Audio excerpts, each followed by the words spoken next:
Halo teman-teman semua, di video kali ini saya ingin menceritakan tentang ada salah satu website ya, lalu lintas trafficnya tidak juga kunjung naik, justru malah turun. Padahal dia selalu menggunakan dan melakukan namanya konten rutin di dalam websitenya. Kenapa itu bisa terjadi? Kita akan bedah di video ini teman-teman sekalian. Maka teman-teman tonton video ini sampai selesai.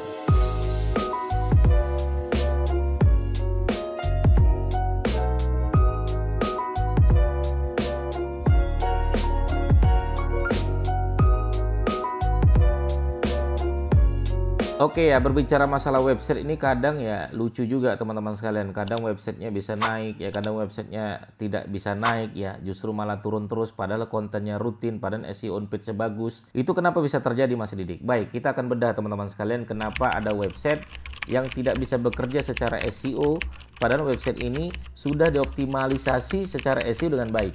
Ya, pernah nggak terjadi seperti itu? Pernah. Makanya saya sering banget mengatakan seperti ini di channel YouTube saya teman-teman sekalian, bahwasanya tidak semua website itu bisa diizinkan Google untuk berada di posisi yang baik. Tidak semua website itu jalannya lurus-lurus saja. Ya, tapi banyak juga website yang mengalami ya kendala yang salah satunya adalah lalu lintas trafficnya tidak kunjung naik. Baik, kita akan bedah ya teman-teman sekalian. Kenapa itu bisa terjadi? Pertama adalah website tersebut strukturnya tidak baik. Ya, strukturnya tidak baik. Ini website yang strukturnya tidak baik itu biasanya cenderung tidak bisa naik secara lalu lintas traffic. Ya, struktur yang baik itu seperti apa Mas Didik? Ya, struktur yang baik itu salah satunya adalah kecepatan websitenya baik. Ya, struktur yang baik itu biasanya ya websitenya ini ya dari DEMS yang baik ya, bukan hasil crack-crackan, bukan dari plugin-plugin curian dan lain sebagainya. Maka dia harus resmi semuanya. Makanya ya, saya kadang ada lihat website yang tampilannya nggak menarik ya, cuman landing page ya nggak jelas begitu ya, secara SEO itu sangat mempengaruhi teman-teman sekalian. Makanya website blog ya itu lebih disukai Google secara SEO dibandingkan landing page yang nggak jelas menurut saya. Ya, fitur-fiturnya nggak jelas gitu. Itu yang pertama ya teman-teman sekalian. Jadi struktur websitenya harus baik dulu ya. Ya, karena ini mempengaruhi semua. Ya, mempengaruhi lalu lintas traffic ya, mempengaruhi SEO-nya dan lain sebagainya. Itu yang pertama. Yang kedua, website ini sudah jelek dengan namanya suntik backlink yang besar dan nggak jelas. Banyak dan nggak jelas. Jadi ada website yang pernah saya kelola gitu kan. Ini websitenya juga nggak naik-naik gitu kan. Ya, nggak naik-naik gitu. Nah, kenapa bisa terjadi Mas Didik? Ya, saya lihat ternyata ini website sudah ada ya 5.000 backlink nggak jelas semua. Ya, 5.000 backlink yang terdata, terbaca di Webmaster Tools nggak ada yang jelas. Ya, belakangnya XYZ, belakangnya SYZ dan lain sebagainya. Saya tanya sama nih pemilik websitenya gitu kan, Mas, ini website kenapa kok bisa banyak banget backlink?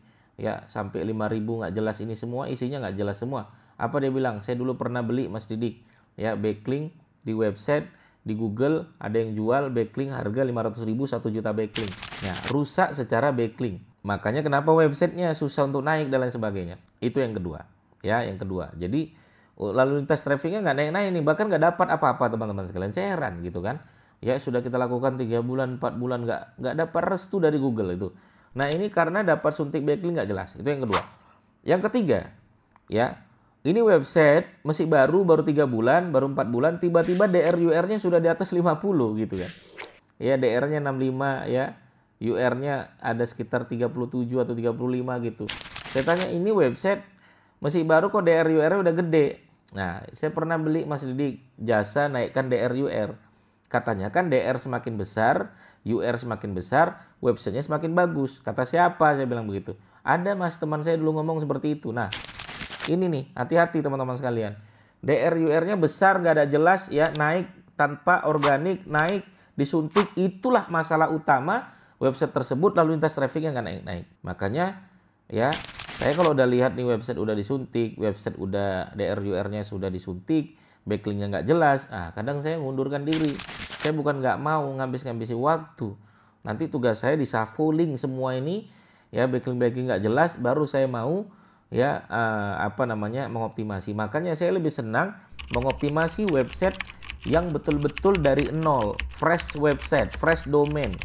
Gitu kan, itu yang kita optimasi. Saya lebih senang begitu daripada website yang sudah ya rusak secara struktur, rusak secara backlink, rusak secara DR/UR. Nah itu yang ketiga. Yang keempat, nah ini juga penting nih. Kenapa website tidak naik-naik lalu lintas trafficnya? Ternyata ini website memiliki jumlah artikel sampai ratusan ribu. Sampai hostingnya itu udah nggak kuat sebenarnya gitu kan. Ya, sampai saya lihat nih artikel apaan yang sampai 100 ribu. Iya mas, saya pernah beli salah satu tools yang kalau diklik tuh langsung jalan. Puluhan ribu artikel. Udah duduk manis saja. Rusak websitenya. Dia melakukan spam ya, kalau dulu ya mungkin teman-teman boleh-boleh saja. Sekarang nggak bisa. Google makin pintar, makin cerdas. Ya, secara dia melakukan spam hebat ya, sampai puluhan ribu. Apa yang terjadi? Yang terjadi website tersebut tidak juga akan naik lalu lintas trafficnya. Trafficnya turun teman-teman sekalian. Penyebabnya apa? Rusak. Dengan apa? Dengan spam yang kita buat. Maka jangan pernah melakukan spam-spam lagi teman-teman sekalian.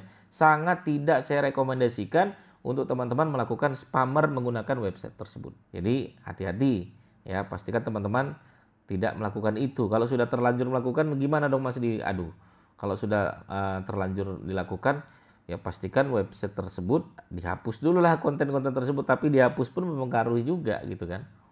Ya makanya paling enak emang fresh domain.